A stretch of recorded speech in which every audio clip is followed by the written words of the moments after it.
Good evening to everyone. Welcome to vision MPTET 2020। बात की जा रही ईवीएस की, और ईवीएस में आज का जो हमारा टॉपिक रहेगा वो रहेगा बाढ़। जैसा कि हमारे सिलेबस की बात की जाती तो हमारे सिलेबस में आपकी आपदाओं के अंतर्गत बाढ़, सूखा और भूकंप क्या है आपके दिए हुए हैं। तो सबसे पहले हम डिस्कस करेंगे बाढ़ के बारे में।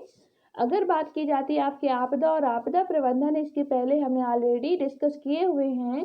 वो सारे आपके फैक्ट डिस्कस किए हैं, कवर किए हैं, जो कि आपके एग्जाम में मतलब पूछे जा चुके हैं, टेट एग्जाम में या पूछे जाने की संभावना है। वो सारी चीज़ें ऑलरेडी हमने डिस्कस की हुई हैं, क्योंकि क्वेश्चंस आपके बनेंगे ही बनेंगे। ओके, तो सबसे पहले हम बात कर लेते हैं आपके बाढ़ के, और उससे रिगार्डिंग जो भी आपके एमसीक्यू हैं उनको भी हम देखेंगे। तो लेट अस स्टार्ट हियर। बात करते हैं बाढ़। तो बाढ़ की अगर बात की जाती है तो बाढ़ भी एक आपदा होती है। तो क्वेश्चन कैसे बनेगा अगर पूछा जाता है जो बाढ़ है वो किस तरीके की आपदा है, क्या वो प्राकृतिक आपदा है या वो मानव निर्मित आपदा। तो आप सभी को पता है कि ये हमारी किस तरीके की आपदा है, वो हमारी प्राकृतिक है। ठीक है ना। अगर पूछा जाता है कि प्राकृतिक के अंतर्गत भी मतलब किस तरीके की आपकी आपदा है, क्या वो आपकी वायुमंडलीय है, क्या वो आपकी भौमिक है, क्या वो आपकी जलीय है, या फिर आपकी जैविक है। तो आपको यहाँ पर कौन सा आंसर टिक करना है, वो रहेगा हमारा जलीय आपदा। बाढ़ एक क्या है, जलीय आपदा है। ठीक है ना, प्राकृतिक आपदा के अंतर्गत। ओके, तो देख लेते हैं इस तरीके से क्वेश्चंस आपके क्या है पूछे जाएंगे आपके एग्जाम में। ओके, तो बात करते हैं आपकी आपदा की। तो मानसूनी वर्षा की अधिकता क्रमशः बाढ़ को जन्म देती है। ठीक है ना, ये अचानक नहीं आती, लेकिन ये क्या होती है, ऋतुओं के अनुसार भी बाढ़ आती है। अगर बात की जाती है वर्षा ऋतु की, तो आपने देखा कि वो बारिश का समय होता है, वर्षा की जो मात्रा होती है वो बहुत ज़्यादा हो जाती है। तो ये जो मानसून पर आधारित होती है, जो वर्षा, वो क्या होती है आपके बाढ़ को जन्म देने का कारण बन जाती है। कभी कभी मानसून क्या हो रहा है आपका लेट हो जाता है, तो वही बाढ़ क्या हो रही है, सूखा का रूप धारण कर लेती है। बारिश ही नहीं हो रही कई सालों से, तो सूखा बन जाती है। लेकिन जब क्या हो रही है, बाढ़ की इतनी ज़्यादा अधिकता हो जाती है, मानसूनी वर्षा की अधिकता हो जाती है, तो वो क्या होगी, बाढ़ को ही जन्म देती है। देगी कि नहीं, बिल्कुल देगी, वो बाढ़ को जन्म देती है। या फिर आपके कुछ तटबंध टूटने से, बांध के टूटने से, बैराज से अगर अधिक पानी छोड़े जाने के कारण भी क्या हो जाता है, बाढ़ आ जाती है। ये सारे मतलब फैक्टर्स हैं जिसकी वजह से बाढ़ आती है। क्वेश्चन से कहाँ से बनेगा, इनमें से बहुत सारे ऐसे फैक्टर्स रख दिए जाएंगे। ठीक है ना, और पूछा जाएगा इनमें से कौन सा फैक्टर्स क्या है बाढ़ आने के क्या है कारण में शामिल नहीं है, ये कौन सा शामिल है, ये सारी चीजें आपको याद रखना है। बैराज से अगर अधिक पानी छोड़ा जा रहा है तो भी बाढ़ आती है, तटबंध टूट गया तो भी आ रही। ठीक है ना, और आपका मानसूनी वर्षा मोस्ट इम्पोर्टेंट बनता है कि इसकी वजह से जो बाढ़ आने की संभावना है वो बढ़ जाती है। ओके, अब बात कर लेते हैं आपके जो क्षेत्र हैं, बाढ़ से जो प्रभावित क्षेत्र हैं आखिर वो कौन कौन से हैं। तो हम सभी परिचित हैं कि जो हमारा पूर्वोत्तर भारत है, पूर्वोत्तर जो भारत के जो राज्य हैं, चाहे वो आपका असम हो, मेघालय हो, त्रिपुरा हो, मिजोरम हो, मणिपुर हो, ये मतलब क्षेत्र जो है बहुत ज़्यादा क्या है बाढ़ से प्रभावित होते हैं। वहीं बात की जाती है आपके पश्चिम बंगाल की, वहीं बात की जाती है बिहार की, यूपी की और उड़ीसा की। ये भी आपके क्या होते हैं, बाढ़ प्रभावित क्षेत्रों में गिने जाते हैं अगर उत्तर भारत की बात की जाती है तब। ओके, तो आपको याद रखना अगर बात की जाती है प्रेजेंट सिनेरियो में, तो आप अभी देख रहे हैं कि बिहार में किस तरीके की आपकी क्या है तहलका मचा हुआ है, कितनी ज़्यादा मतलब बाढ़ की वजह से जान माल की क्या है नुकसान हो रहा है, लोगों को परेशानियां आ रही हैं। ये सारे आपके फैक्टर्स बनते हैं।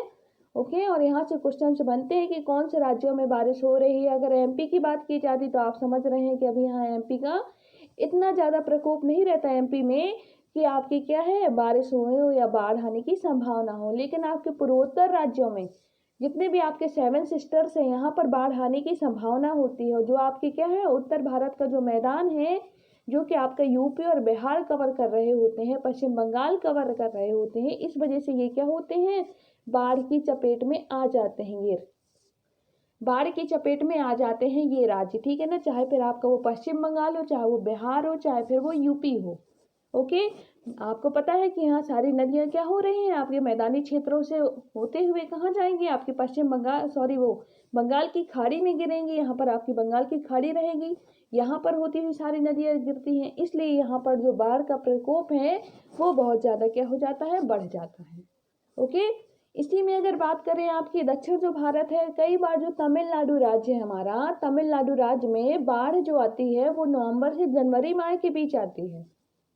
नवंबर से जनवरी माह के बीच आती है। अब पूछा जाएगा कि किस मानसून के द्वारा आती है, तो वो रहेगा आपका लौटता हुआ जो मानसून जिसे आप कहते हैं, उसके माध्यम से आपकी ये बाढ़ आती है। ओके, नेक्स्ट हम बात करेंगे कि बाढ़ आपदा के प्रभाव क्या है, आखिर क्या प्रभाव पड़ रहे हैं।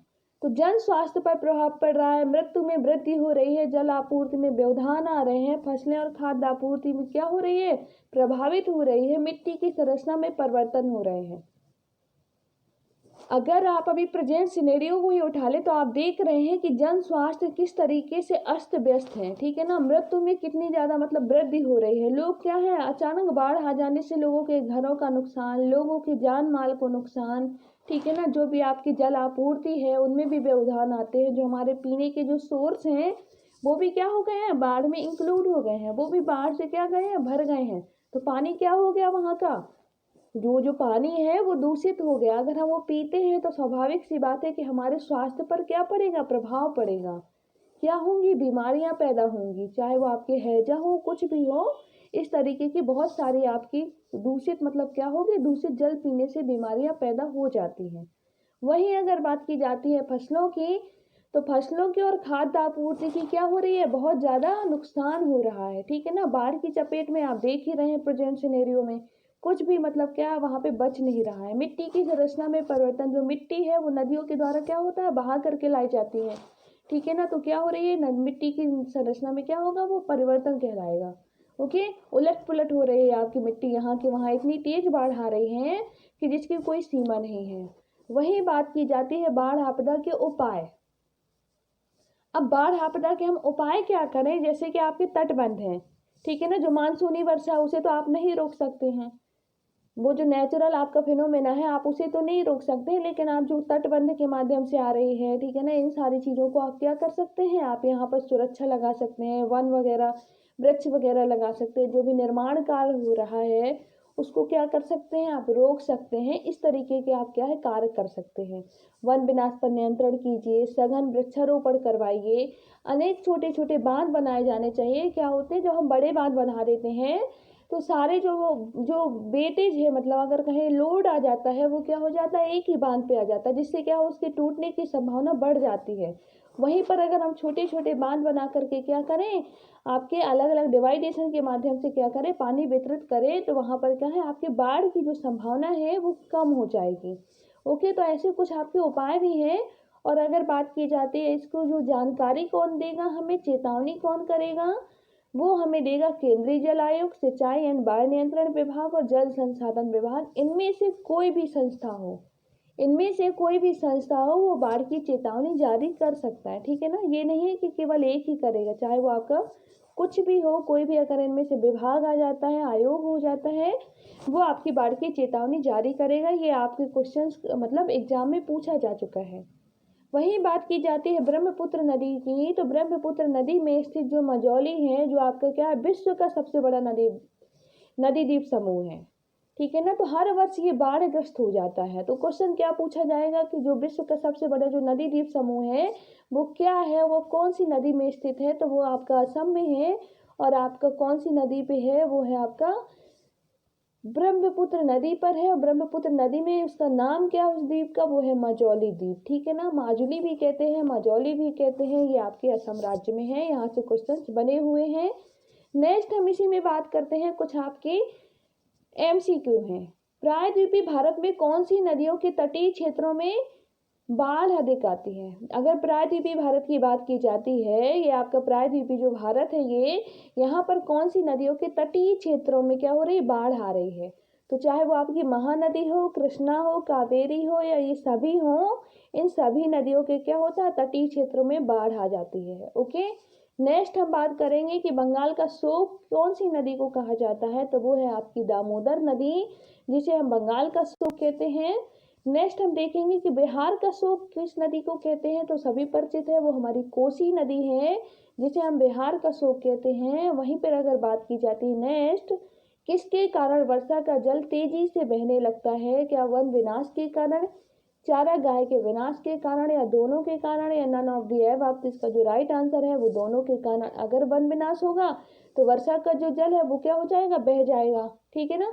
अगर चारागाह की बात की जाती है, ठीक है ना, वही आपके खेत खलियान क्या हो समनष्ट करके औद्योगिक आपके क्या कर रही है, किए जा रहे हैं, उद्योगों का निर्माण किया जा रहा है, तो इससे भी क्या हो रहा है, आपके वर्षा जल में वर्षा जो जल है वो तेजी से बहने लगता है, ठीक है ना। नेक्स्ट हम बात करेंगे नदियों में वर्षा ऋतु में क्या बहकर आते हैं। तो क्या मिट्टी बहकर आती है, क्या अवसाद, या दोनों, या कुछ नहीं, कनी, ठीक है ना। तो इसका जो राइट आंसर है वो है आपका दोनों। इसका जो राइट आंसर है वो है दोनों। अवसाद नहीं है, मिट्टी भी आती है और आपका अवसाद, दोनों आते हैं, ठीक है ना। इसका जो राइट आंसर है वो है ऑप्शन नंबर सी। इस तरीके के कुछ के MCQ थे जो आपके एग्जाम में पूछे जा सकते हैं। Thank you.